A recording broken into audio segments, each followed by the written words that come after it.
Hello everyone, नमस्ते। स्वागत है आपका यूट्यूब चैनल पर और मैं हूं प्रीति रावत। आज हम जिस आसन के बारे में चर्चा करने जा रहे हैं वो है प्रणाम आसन। हम प्रणाम आसन के पहले लाभ जानेंगे, फिर उसकी सीमाएं जानेंगे और फिर उसके करने की विधि जानेंगे, किस तरीके से हम इसका अभ्यास कर सकते हैं।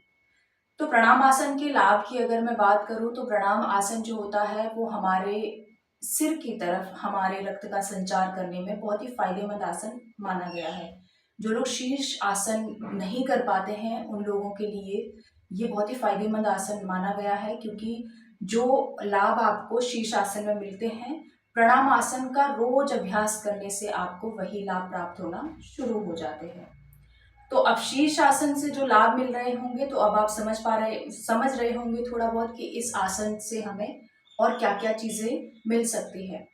तो सबसे पहले तो हम इसको ऐसे समझ लें कि ये जो प्रणाम आसन है ये शीर्ष आसन की एक प्रिपरेटरी प्रैक्टिस भी हम इसको बोलते हैं।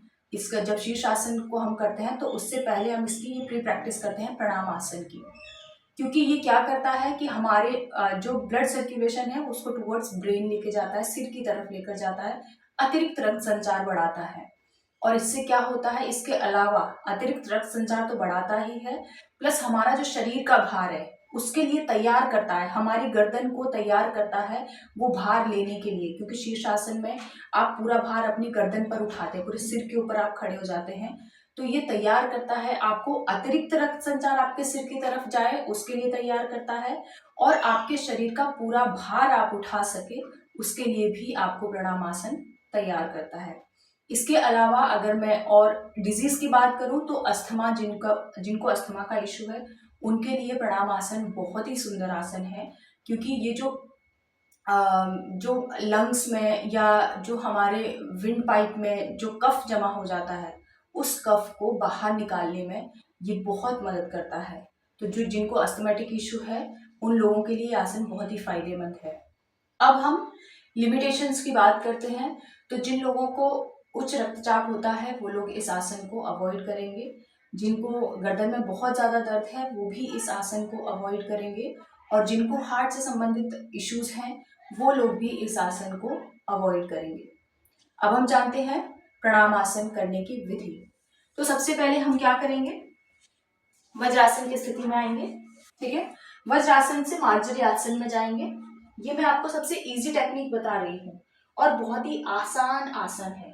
ठीक है, तो हमें क्या करना है, और ये इतना फायदेमंद है, अगर किसी को अस्थमा का अटैक पड़ रहा है उस समय भी अगर आप इस आसन को उस व्यक्ति को कराते हैं तो भी आपको उससे पहले ही, जब आपको समझ में आता है कि अस्थमा का अटैक आने वाला है, उससे पहले ही आप इस आसन को करा दो तो बहुत फायदा आप महसूस करेंगे। तो जानते हैं करने की विधि। सबसे पहले हमें मार्जरी आसन में आना है। अब अपने सिर को एकदम नीचे टिका देना है जमीन पर।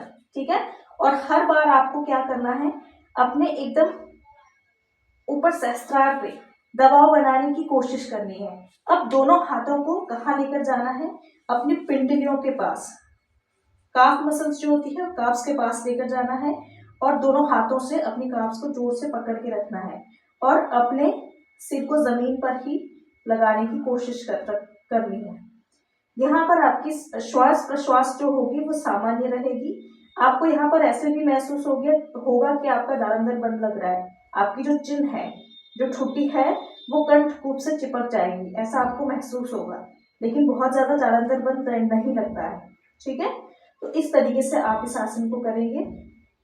इस स्थिति में क्या होता है, आपका जो ब्लड सर्कुलेशन है वो टुवर्ड्स हेड आने लगता है, और आपका बॉडी का जो वेट होता है वो भी धीरे धीरे कहाँ आ जाता है, आपके गर्दन की तरफ आता है।